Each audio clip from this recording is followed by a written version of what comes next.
Todos nós temos um documento de identificação.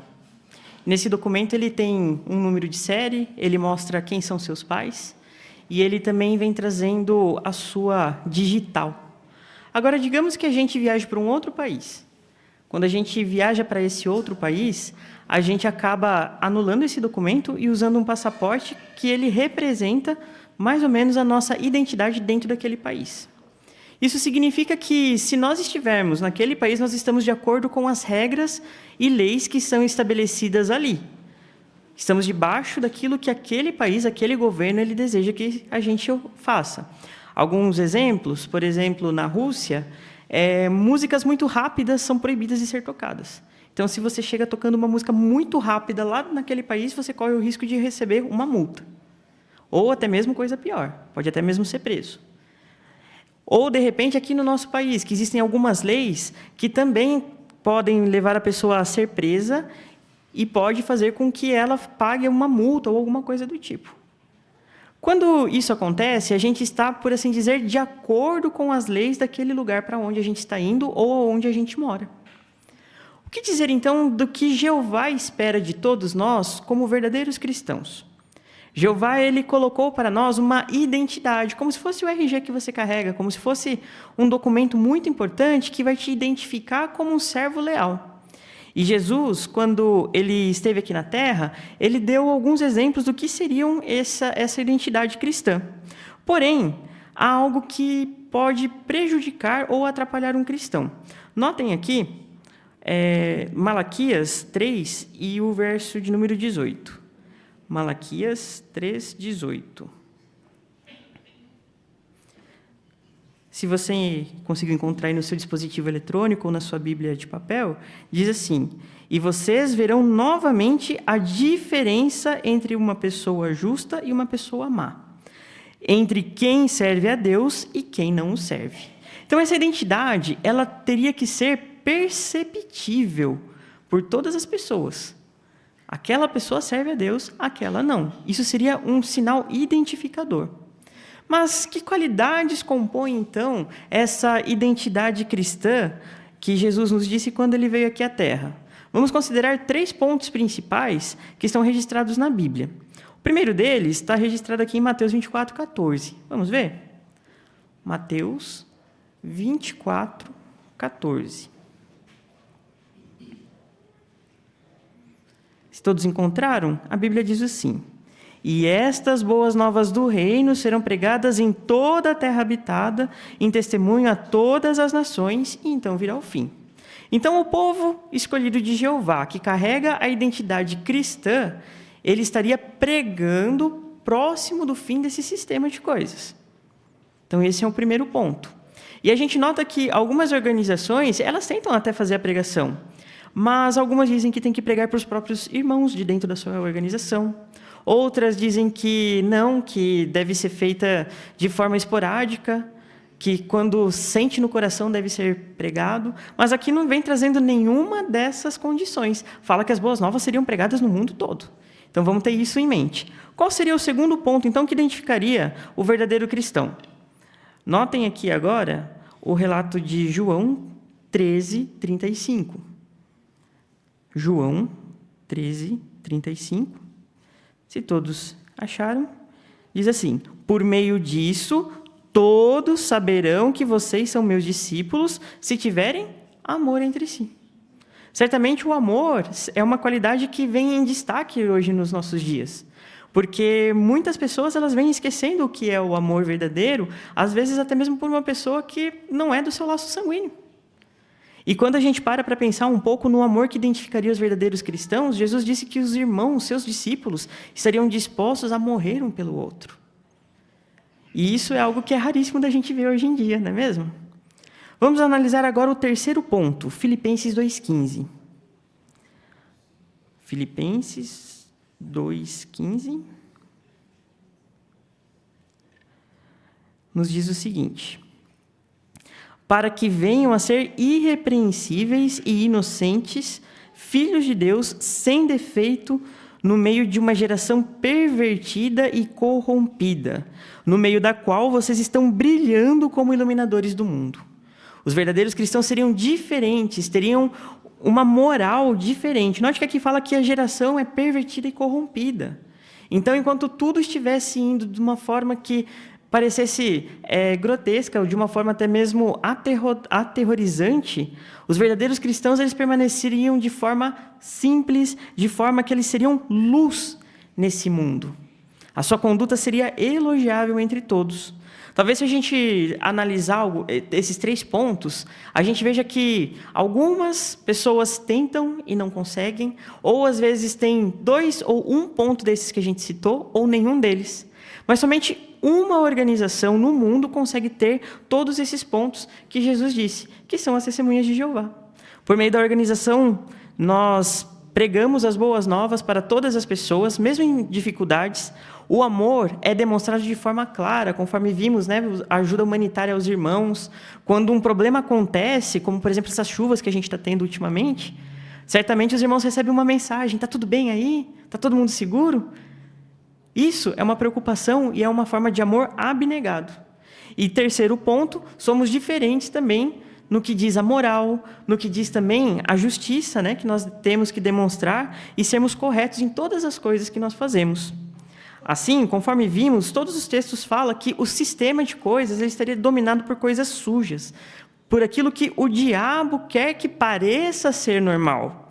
E nós sabemos que esse período no qual a gente vive, ele é marcado por tempos difíceis de se suportar. E manter essa identidade cristã, esses 3 pontos principais que a gente citou, pode ser um desafio muito grande, principalmente para aqueles que são mais jovens. O que pode ser, então, uma ameaça para a identidade cristã? Para a gente continuar a ser reconhecido como adoradores de Jeová, a gente precisa tomar um cuidado muito grande. E o livro de Apocalipse 16:15 vem trazendo uma ilustração bastante interessante. Vamos ver? Apocalipse 16:15.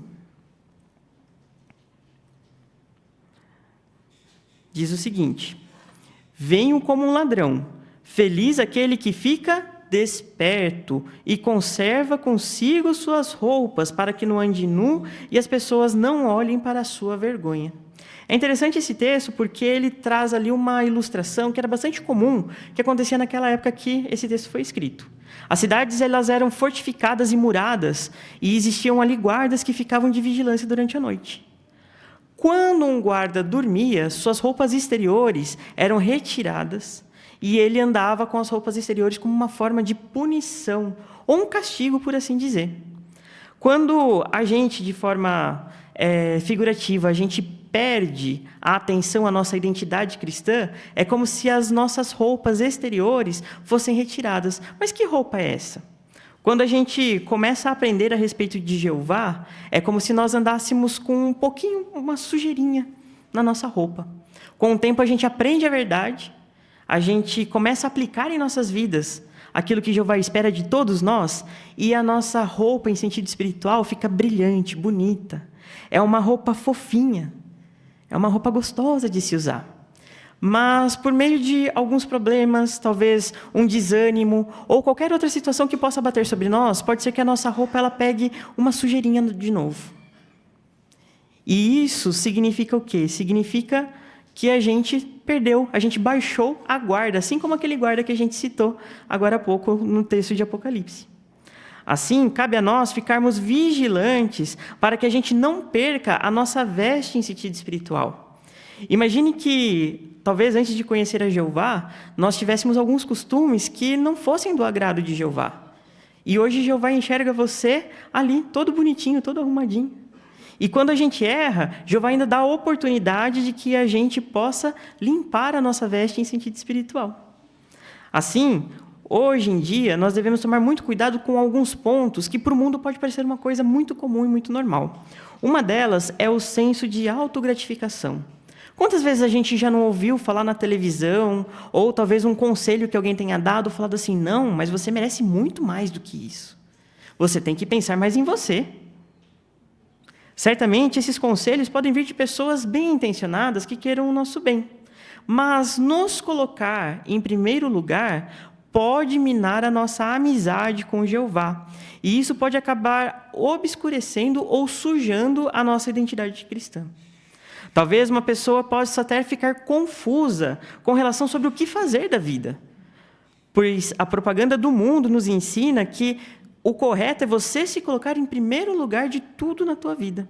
Que você vai ter sucesso, que você vai ser feliz, que talvez os princípios que a Bíblia ensina sejam ultrapassados e impeçam você de ser feliz.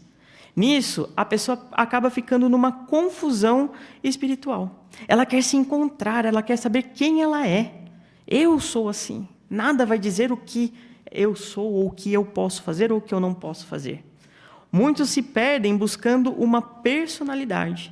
E isso pode levar a pessoa a abandonar certas responsabilidades e até mesmo a sua boa moral, levando um modo de vida de como se não tivesse um amanhã. Aproveita o hoje, hoje é o agora. Então devemos tomar muito cuidado com esse pensamento. Um levita chamado Asaf, ele teve esse pensamento no passado. E ele tinha um privilégio muito grande dentro do templo de Jeová. Como, por exemplo, montar e desmontar o tabernáculo, a casa de adoração, era uma das responsabilidades que ele tinha. Vamos ver que sentimento que ele teve? Vamos ver aqui o Salmo 73 e os versos 2 e 3. Salmo 73, versos 2 e o 3. Se todos encontraram, a Bíblia diz: Quanto a mim, meus pés quase se desviaram, por pouco não escorregaram, porque fiquei com inveja dos arrogantes ao ver a paz dos maus. Asaf, ele acabou tendo uma confusão, ou seja, ele confundiu a sua identidade, porque ele ficou com inveja da aparente paz que aquelas pessoas que não obedeciam a Jeová tinham no seu dia a dia. Aqui no relato, a gente pode ver que ele chegou até mesmo ver que eles enriqueciam e ele ficava ali na situação que ele estava. E ele ficou lamentando muito disso com relação a Jeová. E isso serviu, a inveja daquelas pessoas, fez com que ele fizesse pensar que o tempo de serviço ali dentro do templo era algo perdido. Como se a vida dele, que ele prestou o serviço ali, fosse algo perdido, não tenha valido a pena. Asaf, ele teve uma crise de identidade. Mas no capítulo 73 mesmo, a gente nota que ele começou a meditar no que aconteceria com aquelas pessoas que não obedeciam a Jeová, com aquelas pessoas que tinham uma vida diferente da dele. Como que Jeová guiou a vida de Asaf até aquele momento, como se segurasse na mão dele, como se Jeová fosse um pai segurando a mão de um filho amoroso. Notem a conclusão que ele chegou no verso de número 28. Salmo 73, e o verso de número 28, diz assim: Mas, para mim, é bom me achegar a Deus. Fiz o soberano Senhor, Jeová, o meu refúgio, para declarar todos os teus feitos. Se colocar num estado de meditação, lembrar daquilo que Jeová já fez por você, com certeza vai te lembrar de coisas incríveis, em momentos que talvez não parecesse haver saída na tua vida. Jeová com certeza te segura pela mão, assim como ele fez aqui com Asaf. O apreço de Asaf pelos feitos de Jeová fortaleceram a sua fé. Assim, somos chamados por Jeová como suas testemunhas. Jeová fala para você: você é a minha testemunha. E devemos manter forte a nossa fé nele e sermos gratos por tudo que ele tem feito por nós e tudo que ele nos dá todos os dias. Se nós pararmos para analisar um pouco o que Jeová faz por nós, passaremos talvez por muitos detalhes que a gente talvez nem se atenha a que Jeová tenha feito. Por exemplo, o simples fato de estarmos numa congregação unida já é um ato da mão de Jeová. De termos o amor que Jeová nos dá, de termos o alimento. Talvez a chuva possa parecer bastante excessiva lá fora, mas é um ato de amor de Jeová, porque sem chuva, a gente acaba ficando com os reservatórios vazios e aí a vida fica meio complicada, Certamente, Jeová ele vem abençoando a todos nós. E não se esqueça que você é muito especial para Jeová. Um outro ponto que nós devemos analisar e nos lembrar é que, diferente das pessoas que estão em crise com a sua identidade, nós sabemos o que nós queremos. Muitas pessoas falam de se encontrar, você tem que se achar no mundo, você tem que escolher uma carreira, você tem que fazer isso. Mas, como servos de Jeová, ali em Apocalipse 4:11, deixa claro qual é o nosso objetivo. O nosso objetivo é obedecer e dar glória a tudo aquilo que Jeová fez para nós. Também, nós devemos fazer algo mais para que a nossa vida ganhe um significado. O que nós devemos fazer, então? Vamos ver a carta de Paulo aos Efésios, ali no capítulo 4, versículos 22 ao 24. Efésios 4, do 22 até o 24. Se você encontrou, diz o seguinte: vocês foram ensinados que devem abandonar a velha personalidade, que está em harmonia com o proceder anterior de vocês e que está sendo corrompida segundo os desejos enganosos dela. Continuem a renovar a sua maneira de pensar. Revistam-se da nova personalidade, que foi criada segundo a vontade de Deus, e em verdadeira justiça e lealdade.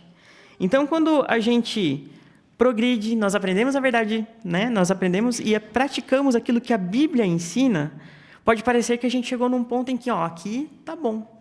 Mas a Bíblia nos diz o seguinte, que nós devemos nos revestir de uma nova personalidade. Aquela roupa sujinha, né? Às vezes a gente tem que dar uma olhada, ver se a nossa roupa ainda está limpa e vestir essa roupa novamente, se ela estiver limpa. E assim mudando constantemente o nosso modo de pensar. Porque talvez a gente possa voltar ao nosso modo de pensar anterior. E isso requer muita atenção da nossa parte. Jeová vê a nós como uma daquelas inúmeras testemunhas que a Bíblia fala que é uma longa lista de homens, é como se fosse uma nuvem de pessoas que foram leais a Ele. Nosso nome pode estar ali junto com pessoas como, por exemplo, Abel. Nosso nome pode estar junto ali com pessoas que foram extremamente leais até a morte para Jeová.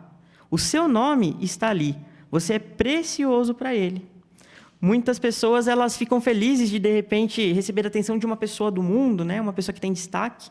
Agora, você fica feliz quando você se identifica como testemunha de Jeová? Como aquele que criou o universo? Aquele que te deu uma identidade, te escolheu deste mundo para servir a Ele? Com certeza, isso é um grande motivo de alegria. Alguns mais jovens talvez pensem, mas tudo bem, eu acompanho meus pais no salão e está tudo certo. Será que é assim? Bom, essa parte do discurso é conversando mais com os jovens, mas cabe alguns lembretes para nós que somos um pouco jovens há um pouquinho mais tempo, né? Vamos fazer da adoração a Jeová algo único e exclusivo. Lembra que a gente falou do documento? Eu posso, de repente, pegar o meu documento e falar que eu sou o Tiago? Ou que eu sou uma outra pessoa? Não. Nossa adoração com Jeová é da mesma forma. Nós, como filhos, não podemos depender da adoração dos nossos pais. Notem o que Jesus disse aqui em Mateus 22, 37. Mateus 22, e o versículo de número 37. Diz assim: Ele lhe disse, ame a Jeová, seu Deus, de todo o coração do teu pai. É isso? Não, né? Aqui diz, ame a Jeová, seu Deus, de todo o coração, de todo o seu coração, de toda a sua alma e de toda a sua mente. Note, então, que obedecer a Jeová é algo que vem de cada um de nós. Não é o fato do meu pai, ou da minha mãe, ou, de repente, de um parente meu já ser um cristão há tanto tempo que garante que eu esteja salvo. É algo que tem que ser desenvolvido por você também, jovem. E se você já faz isso, continue envolvido nessa boa obra. Mas, então, como que nós podemos lidar com os desafios diferentes que o mundo impõe que pode prejudicar a nossa identidade cristã? Vamos falar um pouco a respeito de pessoas reais que estão contidos na Bíblia, que eles venceram esses desafios. O primeiro deles vem falando a respeito de um rei. Imagine que a nação de Israel todinha, ela perdeu a sua identidade cristã. Eles deixaram de obedecer a Jeová para obedecerem deuses falsos. E um rei jovem, ele assumiu o reinado com 8 anos. E quando ele completou 16 anos, ele entendeu o que era a adoração verdadeira. Aos 20 anos, ele iniciou uma missão em todo o Israel para acabar com a adoração falsa. E essa campanha, essa missão que ele fez, ele durou mais ou menos uns 6 anos. Ao completar a limpeza dos itens de toda a nação, ele encontrou um rolo. E nesse rolo, ele viu como que a nação deveria adorar a Jeová. Qual que foi a reação desse rei? Na hora, ele tomou atitude e restaurou a adoração verdadeira. Com certeza, Esse rei, ele teve influência de seus pais no que ele aprendeu, e os seus pais ensinaram coisas erradas para ele. Mas a adoração verdadeira foi preservada e ele fez a diferença no reinado, tendo assim a aprovação de Jeová. Esse jovem, ele não ficou preso a tradições ou ao péssimo exemplo deixado pelo seu avô.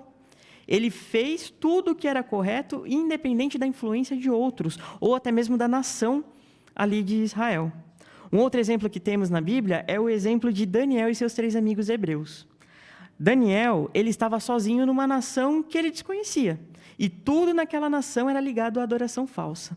Estamos falando de Babilônia. E ali era o centro de todo tipo de espiritismo, todo tipo de adoração a inúmeros deuses, inclusive a dieta que aqueles homens, aqueles jovens seguiam, era diferente da dieta que era recomendado para o povo de Israel. O que esses 4 hebreus fizeram? Eles fizeram um pacto no seu coração. Eles rejeitaram todo tipo de influência negativa e seguiram firmes para com Jeová. E aí depois na Bíblia, eles se separam, Num determinado momento, os 3 jovens hebreus, eles permanecem leais e são jogados a uma fornalha ardente. E Jeová salva eles. Jeová cuida deles. Quanto a Daniel, foi lançado numa cova cheia de leões. Será que Jeová deixou ali Daniel já idoso? Está idoso, não tem problema. Não. Jeová prezou o esforço de Daniel desde a sua juventude em obedecer a ele. Com certeza, jovens, quando a gente toma uma decisão, quando nós tomamos uma decisão, desde criança, de permanecer leais a Jeová, Jeová nunca vai te abandonar. Jeová sempre vai cuidar de você. O que tiramos, então, de exemplo, de lição desse exemplo?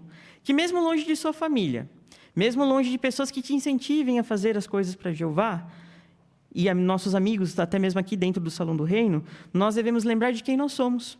Nossa identidade, como jovens, como adultos, é para obedecer a Jeová.